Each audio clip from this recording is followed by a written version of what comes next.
My name is Megan Hutchinson-Krings. I'm a licensed clinical social worker, a certified addictions counselor here at Agor Behavioral Health.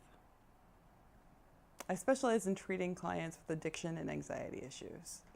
I like to journey with folks as they identify that something's just not working in their life and help them find new coping mechanisms that might be more life-giving. My treatment style is a combination of humor and storytelling.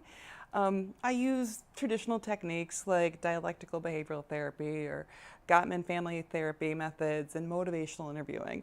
And these are all tools to help people tell their story and also to kind of go back in and edit. When I first started seeing my therapist, I realized what brought me into therapy was I was seeing these patterns that kept showing up in my life and they weren't serving me.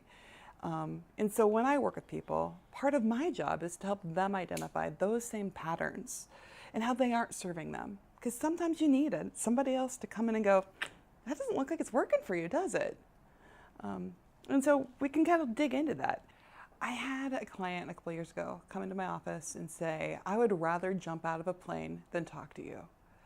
And the more we got to talk, and the more we developed that relationship, and the more I worked with my clinical team, he opened up and we couldn't stop him from talking when he left us. I work here now because I want to be able to continue that conversation with patients and clients to help them discover their voice and to use it to connect with their family and to connect in their community. In this community, I know we have a lot of alcoholism and we have a whole lot of people who are impacted by the opioid epidemic. And there aren't a lot of tools that feel accessible. And sometimes just starting with a conversation about how much this impacts your life is where we begin. And it's a really hard journey for lots of folks, but it's not complicated. And part of my job is to help you figure that out. How this has impacted your life, and where do you want to be? What kind of life do you want to have? Let's find some tools. Let's figure this out.